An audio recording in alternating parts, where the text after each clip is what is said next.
ಮಂದಾರ ಪರ್ವತವೇ ಊರುಗೋಲು, ನಾಗವಾಸುಕಿಯೇ ಹಗ್ಗ. ಒಂದು ದಿನ ಅಮೃತಕ್ಕಾಗಿ ದೇವರು ಮತ್ತು ಅಸುರರು ಕಡಲನ್ನೇ ಕಡಿಯುತ್ತಾರೆ. ಕೊನೆಗೂ ಕುಂಭದಲ್ಲಿ ಚಿರಂಜೀವಿ ಮಾಡುವ ಅಮೃತ ಬಂತು. ಇದಕ್ಕಾಗಿ ದೇವರು ಮತ್ತು ದಾನವರ ಮಧ್ಯೆ 12 ದಿನ ಯುದ್ಧವೇ ನಡೆಯುತ್ತೆ. ಮಾನವನ ಕಾಲದಲ್ಲಿ 12 ವರ್ಷ. ಕೊನೆಗೆ ಮಹಾವಿಷ್ಣು ಗರುಡನ ಮೇಲೆ ಅಮೃತ ಕುಂಭವನ್ನು ಹೊತ್ತೊಯ್ಯುವ ಸಮಯದಲ್ಲಿ 4 ಬಿಂದುಗಳು ಪ್ರಯಾಗ್ರಾಜ್, ಉಜ್ಜಯಿನಿ, ನಾಸಿಕ್, ಹರಿದ್ವಾರದ ನದಿಗಳಲ್ಲಿ ಬೀಳುತ್ತವೆ. ಈ ಸಮಯದಲ್ಲಿ ನದಿಗಳಲ್ಲಿ ಮಿಂದರೆ ಅಮೃತ ಪಾನ ಮಾಡಿದಂತೆ ಎಂಬ ನಂಬಿಕೆ. ಇದನ್ನೇ ಜನರು ಕುಂಭ ಮೇಳವನ್ನಾಗಿ ಆಚರಿಸುತ್ತಾರೆ.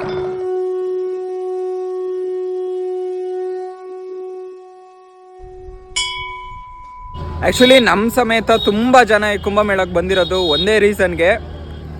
ಈ ಕುಂಭಮೇಳ ಮಹಾಕುಂಭಮೇಳ ಇದು ನಡೆಯೋದು 144 ವರ್ಷಕ್ಕೆ ಒಂದು ಸಲ. ಅಂದರೆ ಇದು ಹಿಂದೆ ನಡೆದಾಗ ನೋಡೋಕ್ಕೆ ನಾವು ಹುಟ್ಟೇ ಇರಲಿಲ್ಲ, ಮುಂದೆ ನಡೆದಾಗ ನೋಡೋಕ್ಕೆ ನಾವು ಬದುಕೇ ಇರಲ್ಲ.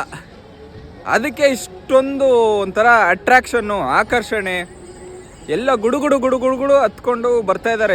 ಮುಂದೆ ಇರಲ್ವಲ್ಲ ಗುರು ನಾವು ನೋಡೋಕ್ಕೆ ಅಂತ ಹೇಳಿ. ಸೊ ನಾವು ಅದೇ ಕಾರಣಕ್ಕೆ ಬಂದಿದ್ದು, ಹೆಂಗಿರುತ್ತೆ ಏನು ಅಂತ. ಅದನ್ನು ಬಿಟ್ಟು ಇನ್ನೊಂದು ಏನಂತ ಹೇಳಿದ್ರೆ, ಈ ನಾಗಸಾಧುಗಳು ಮತ್ತು ಅಗೋರಿಗಳು ಇವರು ಎಲ್ಲೆಲ್ಲಿಂದನೋ ಈ ಕುಂಭಮೇಳಕ್ಕೆ ಗುಡುಗುಡು ಅಂತ ಬಂದ್ಬಿಡ್ತಾರೆ. ಎಲ್ಲಿ ನೋಡಿದ್ರು ಅವರೇ ಕಾಣಿಸ್ತಾರೆ. ಮತ್ತು ಅವ್ರಿಗೆ ಜಾಸ್ತಿ ಪ್ರಿಫರೆನ್ಸು. ಈ ಶಾಹಿ ಸ್ನಾನ ಏನಿದೆಯಲ್ಲ, ಫಸ್ಟು ಅವ್ರಿಗೆ ಪ್ರಿಫರೆನ್ಸ್ ಕೊಟ್ಟು ಅವ್ರು ಸ್ನಾನ ಮಾಡಿದ್ಮೇಲೆ ಜನರಲ್ ಪಬ್ಲಿಕ್ಕಿಗೆ ಇರುತ್ತೆ. ನನಗೆ ನಾಗಸಾಧುಗಳನ್ನ ನೋಡಬೇಕು, ಅವ್ರ ಬಗ್ಗೆ ತಿಳ್ಕೊಬೇಕು ಅನ್ನೋ ಕುತೂಹಲ. ಸೊ ಇದು ಬೆಂಗಳೂರಲ್ಲಿ ಸಾಧ್ಯ ಆಗಲ್ಲ, ಮತ್ತು ಈ ಟೈಮ್ ಬಿಟ್ರೇನು ಬೇರೆ ಟೈಮ್ ಅವ್ರು ಸಿಗಲ್ಲ, ಮತ್ತು ಎಲ್ಲೋಗ್ಬಿಡ್ತಾನೆ ಅಂತಲೂ ಗೊತ್ತಾಗಲ್ಲ. ಸೊ ಅದಕ್ಕೆ ಈ ಟೈಮು ನಾ ಬಂದಿರೋದು. ನೋಡೋಣ, ಅವ್ರನ್ನ ಜಾಗನೇ ಎಕ್ಸ್ಪ್ಲೋರ್ ಮಾಡೋಣ. ಮತ್ತಿಲ್ಲಿ ನೀವು ನೋಡೋಕೆ ಆ ಥರದ್ದೇನು ತುಂಬ ಜಾಸ್ತಿ ಪ್ಲೇಸಸ್ಸು ಆ ಥರ ಏನಿಲ್ಲ. ಒಂದು 2-3 ಫೇಮಸ್ ಟೆಂಪಲ್ಸ್ ಇದೆ. ಮತ್ತು ತ್ರಿವೇಣಿ ಸಂಗಮ, ನದಿಯಲ್ಲಿ ಮುಳುಗೋದೇನೆ, ಶಾಹಿ ಸ್ನಾನ ಮಾಡೋದೇನೆ ಸ್ಪೆಷಲ್ ಇಲ್ಲಿ. ಅದಕ್ಕೆ ಎಲ್ಲರೂ ಬಂದಿರೋದು. ಹೋಗಿದ ತಕ್ಷಣ ನಮ್ಮನ್ನು ವೆಲ್ಕಮ್ ಮಾಡಿದ್ದು ಸೆಕ್ಟರ್ 6 ಅಲ್ಲಿರೋ ರುದ್ರಾಕ್ಷ ಶಿವ ಟೆಂಪಲ್.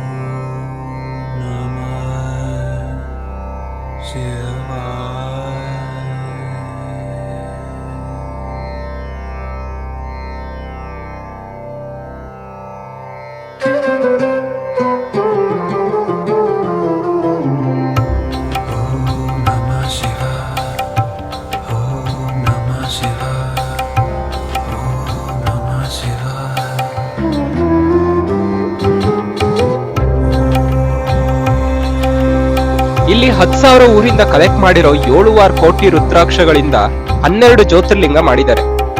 11 ಅಡಿ ಎತ್ತರ 9 ಅಡಿ ಅಗಲ ಇರೋ ಈ ರುದ್ರಾಕ್ಷ ಶಿವಲಿಂಗ ನೋಡಿ ತುಂಬಾ ಖುಷಿ ಆಯ್ತು.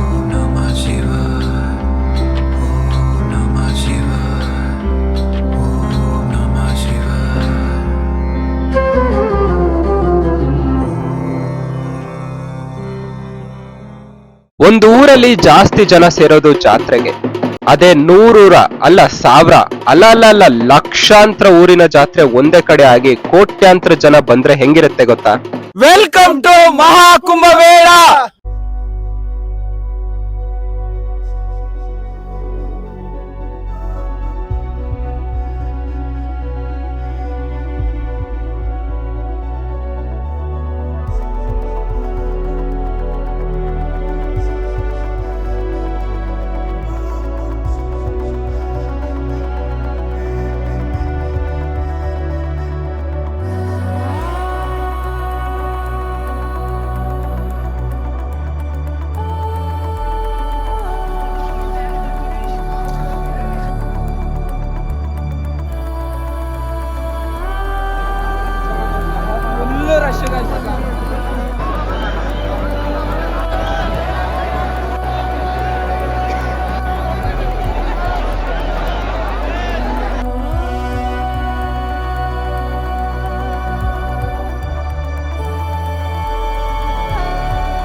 ನಿನ್ನ ಪೂಜೆಗೆ ಬಂದೆ ಮಹಾದೇಶ್ವರ, ಎನ್ನ ಕರುಣದಿ ತೋರೋ ಮಹಾದೇಶ್ವರ.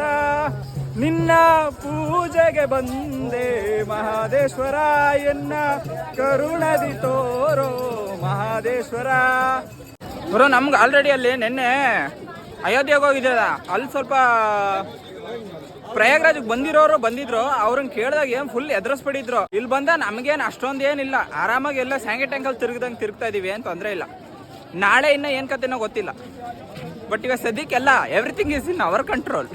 ಮೊದ್ಲು ಎಲ್ಲ ನಮ್ಮ ಕೈಲೇ ಇದ್ದಂಗಿರುತ್ತೆ, ಆಮೇಲೆ ನಿಧಾನ ಕಣ್ಣನ್ ಕೈಗೆ ಹೋಗ್ಬಿಟ್ಟಿರುತ್ತೆ. ನಿಮ್ಮ ಮುಂದಿನ ಭವಿಷ್ಯ ನನ್ನ ಕಣ್ಣು ಮುಂದೆನೇ ಇದೆ ಅಲ್ವಡ.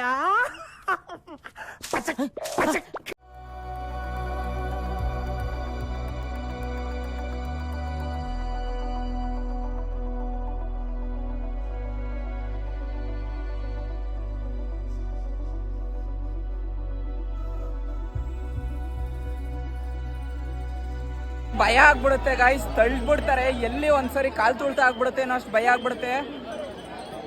ಒಂದೊಂದ್ಸರಿ ಬರಬೇಡಿ ಅಂತಾನೆ ಅಂತೀನಪ್ಪ. ಏನಾದ್ರು ನೀವು ಫ್ಯಾಮಿಲಿ ಮತ್ತೆ ಮಕ್ಕಳು, ಚಿಕ್ಕ ಮಕ್ಳ ಜೊತೆ ಬರಕ್ಕೆ ಹೋಗ್ಬೇಡಿ. ಇನ್ನು ನೋಡಿ ಗಾಯ್ಸ್, ಫಸ್ಟ್ ಸೇಫ್ಟಿ ಇಂಪಾರ್ಟೆಂಟು. ನಿಮ್ ಸೇಫ್ಟಿ ಏನಾದ್ರು ಮುಖ್ಯ ಇತ್ತು ಅಂತ ಹೇಳಿದ್ರೆ ಬರಬೇಡಿ ಗಾಯ್ಸ್. ಸಿಕ್ಕಾಪಟ್ಟೆ ರಶ್ ಇದೆ. ನಾನು ಹಂಗೆ ಅನ್ಕೊಂಡಿದ್ದೆ, ಎಲ್ಲ ಆರಾಮಾಗಿದೆ ಅಂತ. ಬಟ್ ಕೆಲವು ಕಡೆ ಸ್ನಾನ ಮಾಡಕ್ಕೆ ನದಿ ಕಡೆ ಇದೆಯಲ್ಲ, ಸಿಕ್ಕಾಪಟ್ಟೆ ರಶ್ ಇದೆ ಗಾಯ್ಸ್. ಬೇಡ ಸುಮ್ಮನೆ. ಇವಾಗ ನನಗೆ 5 ನಿಮಿಷಕ್ಕೆ ಭಯ ಆಗ್ಬಿಟ್ಟಿತ್ತು. ತಳ್ತಾ ಇದಾರೆ, ಮಗು ಎಲ್ಲ ಇದೆ ಮಧ್ಯದಲ್ಲಿ ಸಿಗಾಕೊಂಡಿದೆ, ವಯಸ್ಸಾಗಿರೋರು ಇದಾರೆ, ತಳ್ಳಾಕ್ಬಿಡ್ತಾ ಇದಾರೆ ಗಾಯ್ಸ್. ಅವ್ರಿಗೆ ಏನಾರ ಕೆಳಗೆ ಬಿದ್ದರೆ ಮಾತ್ರ ದೇವರನ್ನೇ ತುಳ್ಕೊಂಡು ಹೋಗ್ತಾ ಇದಾರೆ. ಎಷ್ಟೋ ಜನದ ಬ್ಯಾಗ್ ಬಿದ್ದಿದೆ, ಎಷ್ಟೋ ಜನದ ಚಪ್ಪಲಿಗಳು ಬಿದ್ದಿದೆ, ಫೋನು ಎಲ್ಲ ಬಿದ್ದಿದೆ, ಏನೂ ವಾಪಸ್ ಸಿಗಲ್ಲ. ಭಾರಿ ಕಷ್ಟ ಇದೆ. ಹುಷಪ್ಪ, ಅಂತೂ ಇಂತೂ ಹೆಂಗೋ ಹರಸಾಹಸ ಮಾಡಿ ಬ್ರಿಡ್ಜ್ ದಾಟಿ ಬಂದ್ವಿ. ನದಿ ದಡದಲ್ಲಿ ಜನ ನೋಡಿ ದಂಗಾಗಿ ಸ್ವಲ್ಪ ಸುಧಾರಿಸ್ಕೊಳ್ಳೋಣ ಅಂತ ಹೇಳಿ ಸಂಗಮ್ ಘಾಟಲ್ಲಿ ಕೂತಿದ್ವಿ.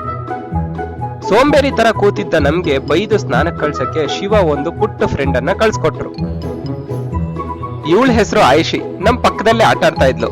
ಮೊದ್ಲು ನಮ್ಮನ್ನ ನೋಡಿ ಹೆದರ್ಕೊಂಡು ಹೋಗ್ತಾ ಇದ್ಲು, ಬಟ್ ಇವಳನ್ನ ಫ್ರೆಂಡ್ ಮಾಡಿದ್ದು ಒಂದು ಬಲೂನು. ನಾವು ಚಿಕ್ಕ ಮಕ್ಳು ತರ ಬಲೂನ್ ತಗೊಂಡು ಊದ್ತಾ ಇದ್ವಿ. ಯಾರಿಗೋರು ಇವರು ನನ್ಗಿಂತ ಚೈಲ್ಡ್ ನನ್ ಮಕ್ಳು ಅಂತ ಹೇಳಿ ನೋಡ್ತಾ ಇದ್ಲು. ಪಾಪ ಅವಳಿಗೆ ಏನ್ ಗೊತ್ತಿತ್ತು ಆ ಬಲೂನ್ ತಗೊಂಡಿರೋದ್ ನಾವು ಅವಳಿಗೋಸ್ಕರನೇ ಅಂತ. ಬಲೂನ್ ಕೊಟ್ಟೆ ಅಷ್ಟೇ, ಫ್ರೆಂಡ್ಸ್ ಆದ್ವಿ. ಯಾವ ಲೆವೆಲ್ಗೆ ಅಂದ್ರೆ ತೊಡೆ ಮೇಲೆ ಕುತ್ಕೊಂಡು ಕಷ್ಟ ಸುಖ ಮಾತಾಡೋ ಅಷ್ಟು ಫ್ರೆಂಡ್ಸ್ ಆದ್ವಿ. ಆಯುಷ್ ಅಂತ ಇವಳ ಹೆಸರು. ಸ್ನಾನ ಮಾಡ್ಕೊಂಡ್ ಬಂದಿದ್ದಾಳೆ. ಸ್ನಾನ ಮಾಡ್ಕೊಂಡ್ ಬಂದಿ, ಹೋಗಿ ಮಜಾ ಇರುತ್ತೇನೆ. ಕಾರ್ಟೂನ್ ಆತ, ಸೂಪರ್ ಹುಡುಗಿ ಗುರು. ಹೋಗಿ ಸ್ನಾನ ಮಾಡ್ಕೊಂಡ್ ಬಂದಿ, ಯಾಕೆ ಕೂತಿದ್ದೀರಾ? ನಾಕೆ ಆಯೋ ಮಜಾ ಈಗ ಸ್ನಾನ ಮಾಡ್ಕೊಂಡ್ ಬಂದಿ ಅಂತ ಹೇಳ್ತಾಳೆ. ಗೈಸ್, ನಾವು ಕುಂಭಮೇಳಕ್ಕೆ ಸ್ನಾನ ಮಾಡಕ್ ಬಂದಿದೀವೋ ಇಲ್ಲ ಪಿಕ್ನಿಕ್ ಮಾಡಕ್ ಬಂದಿದೀವೋ ಗೊತ್ತಿಲ್ಲ. ನಮ್ಮ ಪಕ್ಕ ಇವ್ರು ಆಯುಷಿ ಮನೆಯವ್ರು ಇದ್ರಲ್ಲ, ನಾವು ಆಯುಷಿಗೆ ಒಂದಷ್ಟು ತಿಂಡಿ ಕೊಟ್ರಿ. ಅವ್ರು ನಮಗೆ ಪುರಿ ಉಂಡೆ ಮತ್ತೆ ಇದು ಪೂರಿ ತರ, ರೋಟಿ ತರ, ಮತ್ತೆ ಇನ್ನೊಂದೇನೋ ಕೊಟ್ಟಿದ್ದಾರೆ. ಅದು ಚೆನ್ನಾಗಿದೆ. ಮತ್ತೆ ನಮ್ದಷ್ಟು ಜೋಳದ ರೊಟ್ಟಿ ಮತ್ತೆ ಮಂಡಕ್ಕಿ ಎಲ್ಲ ಇತ್ತಲ್ಲ, ಅದನ್ನ ತಿಂತಾ ಇದೀವಿ. ಆಯುಷಿಗೆ ನಾನು ಮಂಡಕ್ಕಿ ಕೊಟ್ಟೆ, ಅವಳಿಗೆ ಇದಿಷ್ಟ ಆಗ್ಲಿಲ್ಲ, ಜೋಳದ ರೊಟ್ಟಿ ಇಷ್ಟ ಆಗಿಲ್ಲ ಅವಳಿಗೆ. ಒಣಗಿತ್ತಲ್ಲ, ಅದ್ರಲ್ಲಿ ಏನೂ ಇರ್ಲಿಲ್ಲಲ್ಲ, ಅದೇ ಇದಿಷ್ಟ ಆಯ್ತು.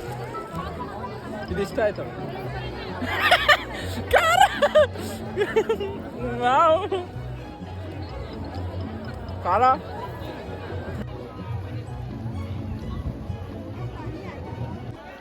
ಮೈಂಡ್ ಸ್ವಲ್ಪ ರಿಲ್ಯಾಕ್ಸ್ ಆದ್ಮೇಲೆ ಸ್ನಾನ ಮಾಡ್ಕೊಂಡು ಅಲ್ಲಿಂದ ಹೊರಟ್ವಿ.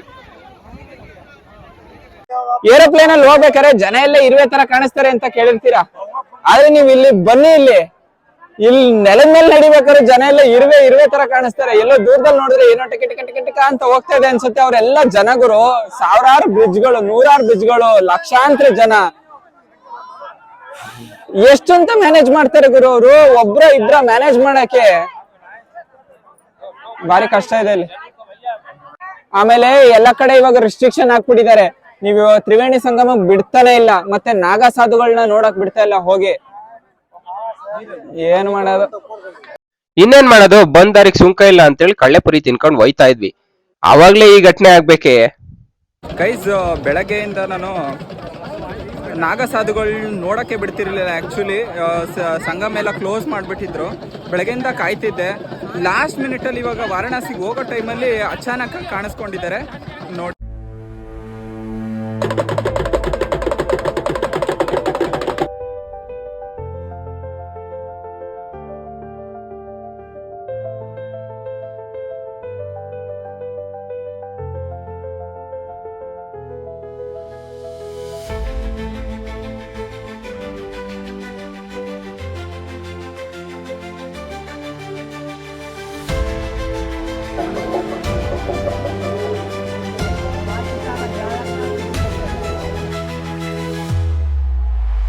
ನಿಜವಾದ ಸಾಧುಗಳ ಮೇಲೆ ನಂಗೆ ತುಂಬಾ ಭಕ್ತಿ ಮತ್ತೆ ಗೌರವ ಇದೆ.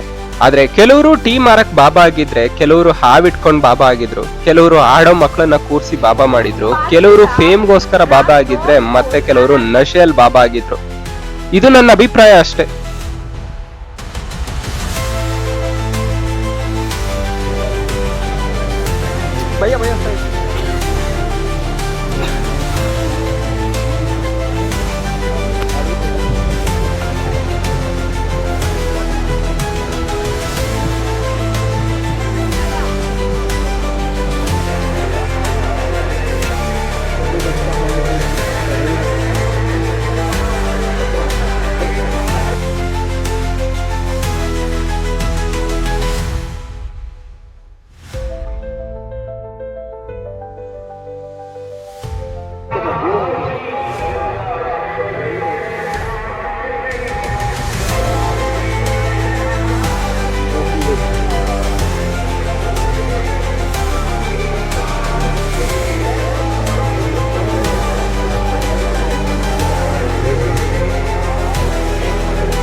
ಈ ಪ್ರಪಂಚದಲ್ಲಿ 2 ಜಾತಿ, ಒಂದು ಶ್ರೀಮಂತ ಮತ್ತೊಂದು ಬಡವರು.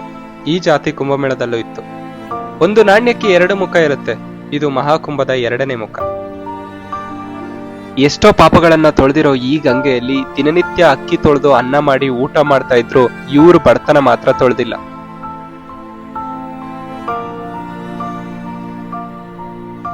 ಕೆಲವರಿಗೆ ಇದು ಬೆಳಗ್ಗೆ ಫ್ಲೈಟ್ ಅಲ್ಲಿ ಬಂದು ಸ್ನಾನ ಮಾಡಿ ಸಾಯಂಕಾಲ ವಾಪಸ್ ಹೋಗೋ 1 ಡೇ ಟ್ರಿಪ್. ಮತ್ತೆ ಕೆಲವರಿಗೆ ಎಷ್ಟೋ ದಿನ ಸ್ನಾನ ಮಾಡದೆ ತಲೆ ಮೇಲೆ ಮೂಟೆ ಹೊತ್ತು ಬಂದು ಸ್ನಾನ ಮಾಡಿ ಹೋಗೋ ಕನಸಿನ ತೀರ್ಥಯಾತ್ರೆ.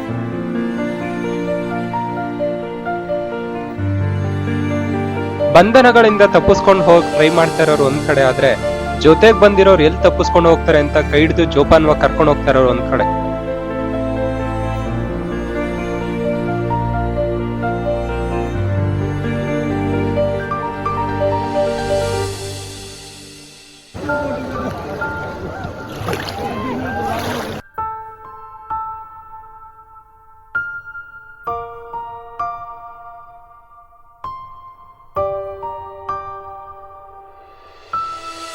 ದಾನದ ರೂಪದಲ್ಲಿ ಚಿಲ್ಲರೆ ಕಾಸನ್ನ ನದಿಗೆ ಹಾಕ್ತವ್ರು ಒಂದ್ ಕಡೆ ಆದ್ರೆ, ಅದೇ ಚಿಲ್ಲರೆ ಕಾಸಿಗೆ ನದಿ ನೀರಲ್ಲಿ ಮ್ಯಾಗ್ನೆಟ್ ಹಾಕೊಂಡು ಹುಡ್ಕೋದನ್ನೇ ಕಾಯಕ ಮಾಡ್ಕೊಂಡಿರೋ ದೊಡ್ಡವರು ಚಿಕ್ಕವರು ಇನ್ನೊಂದ್ ಕಡೆ. ಬದುಕು ಎಷ್ಟು ವಿಚಿತ್ರ, ವಿಭಿನ್ನ ಅಲ್ವಾ? ಇದನ್ನೆಲ್ಲ ನೋಡಿದ್ಮೇಲೆ ನನಗನ್ಸಿದ್ದು, ಹುಟ್ಟು ಸಾವು ಕರ್ಮ ಈ 3ರಿಂದ ಯಾರೂ ತಪ್ಪಿಸ್ಕೊಳಕ್ಕಾಗಲ್ಲ. ಈ ಕುಂಭಮೇಳ ನನ್ನ ಲೈಫಲ್ಲಿ ತುಂಬಾ ಕಲ್ಸ್ಕೊಟ್ಟಿದೆ. Thank you Maha Kumbh Mela.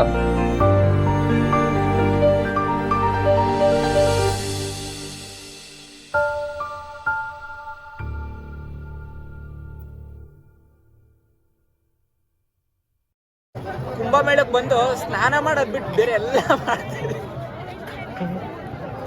ಮಕ್ಕಳಾಟ ಏನೇನು ಆಡ್ಬೇಕು ಎಲ್ಲ ಆಡ್ತಾ ಇದೀವಿ ನಾವು. ಮಕ್ಳ ತರ ಇದೇನೋ ಕಾಟನ್ ಕ್ಯಾಂಡಿ ತಿನ್ನೋದು, ಬಲೂನ್ ತಗೊಂಡು ಊದೋದು, ಇವೆಲ್ಲ ಮಾಡ್ತಾ ಇದೀವಿ. ಸ್ನಾನ ಮಾಡೋದ್ರು ಬರ್ತಾ ಇಲ್ಲ.